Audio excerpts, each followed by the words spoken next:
kondisyon ni Casimero kasi meron yung nanalo by early rounds KO siguro nasa 1-6. John Riel Casimero versus the Mexican Pantera, Luis Neri. That's a great fight. Yung estilo ni Casimero, yung basta na lang pumapasok na tila baga walang plano, hindi po yan uubra kay Neri.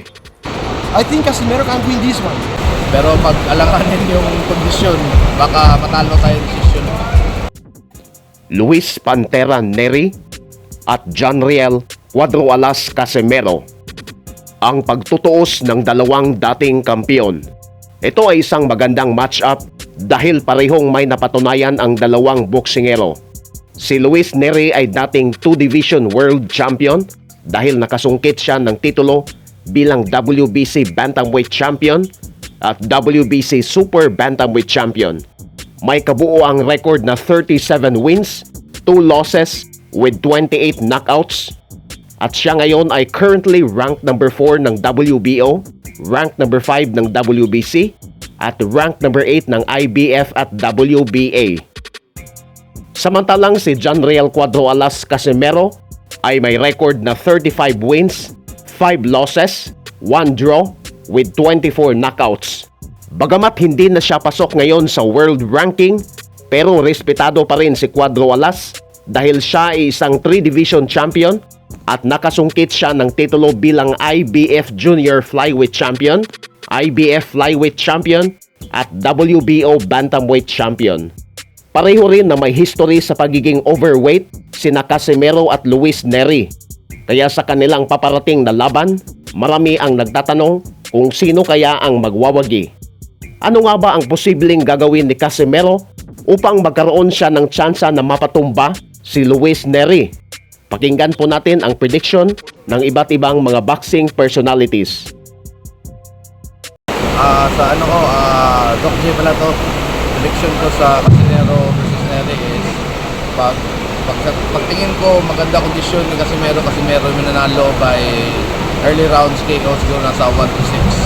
Pero pag alanganin yung kondisyon, baka matalo tayo decision.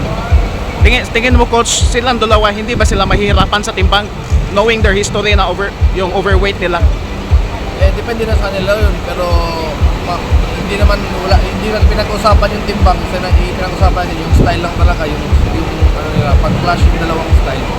Tingin ko may chance yung dalawa, pero kasi meron ako like early rounds. So tingin mo po, you have worked with Casimero before. So ano sa tingin mo yung best weapon niya against Neri? Experience siya. Experience. Siyempre, journeyman yan si Casimero kahit saan na yung lumalaban. So, yung experience siya talaga.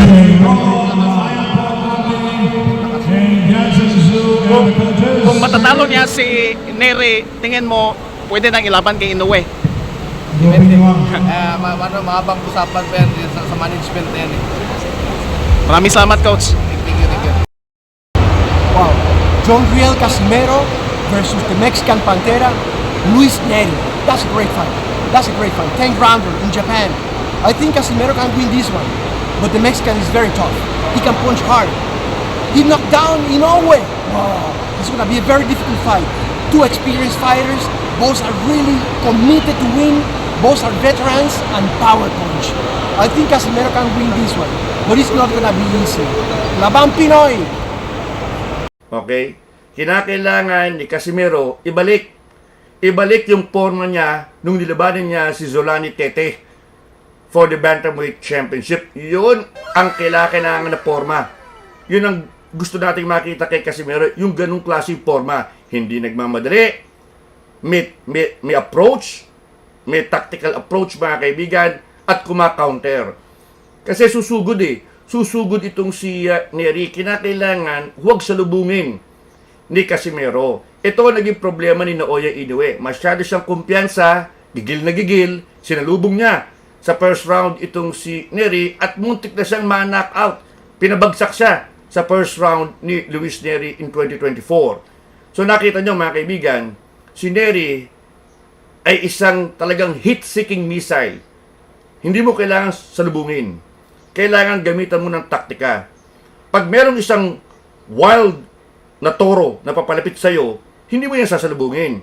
Gagamitin mo yan ng smooth, style, elusive style ng isang trained matador. Ganun ang klaseng laban dyan eh.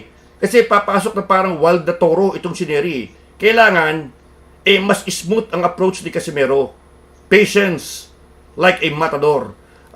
Sapagkat si Neri, napakaluwag ng depensa niyan. Pwede mong bilangan yan eh. Double jab, pasok, left. Pwede mong timingan itong si Luis Neri. Bagay na kailangan ni Casimero. Hindi niya pwedeng salubungin head-on. Hindi pwedeng i-outmatch mo si Neri. You have to outthink, out-finesse itong si Neri. Kaya nga sabi ko, kailangan ng totoong battle plan nitong si Casimero pagdating ng labang kontra kay Neri. Hindi pwedeng salubungin mo ng bara-bara style din. Si Neri ang bara-bara. Huwag mong salubungin ng bara-barang style din. I'm hoping that they have a battle plan. I'm hoping for the Casimero that out-finesse, out-taught yung Zolani Tete. Yun ang gusto kong makita, nag-iisip. Okay? Timing, balance. Ito ang nakailangan ni Casimero. Countering niya, timingan niya itong si Luis Neri. Huwag head-on because he will be in trouble. Okay? Yan po ang initial na analysis ng mga eksperto sa bakbakang Neri versus Casimero. Lumalabas ngayon mga kaibigan, slight favorite itong si Luis Neri. Paano nga naman, siya experienced na sa junior featherweight, dati na siyang world champion, at lumaban pa nga sa world title in his, one of his recent appearances. Si Casimero, nakita niyo naman yung nangyari kay Kiyosuke Kameda. Parang walang battle plan, natalo, he was outclassed. Hindi pwede yung ganung style. Okay? Hindi pwede. Si Kameda ay binugbog ni Luis Neri when they fought. So, kailangan talaga a different approach, a different tactic for Casimero. Slight favorite si Luis Neri. Pero para sa akin, 50-50 ang labang ito. Unahan ang labang ito. Kapwa may taglay na lakas ng suntok ang dalawang boksingero. One thing for sure, this will be action-packed na kaibigan. Bakbakang umaatikabo, lalo na if they show up in great condition.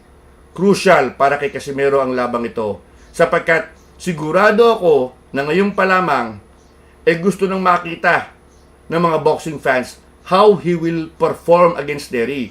Kasi yung Neri, grabe yung pinakita kay Naoya Inoue. Buntik na nga niyang ma-knockout Nahuli niya si Inoue. At may mga instances doon sa laban na yun na konting-konti na lang ang diferensya, ang nipis. Konti na lang, at tatamaan na muli ni Neri itong si Inoue. Gandang laban yon. Eventually, natalo by knockout itong si Luis Neri.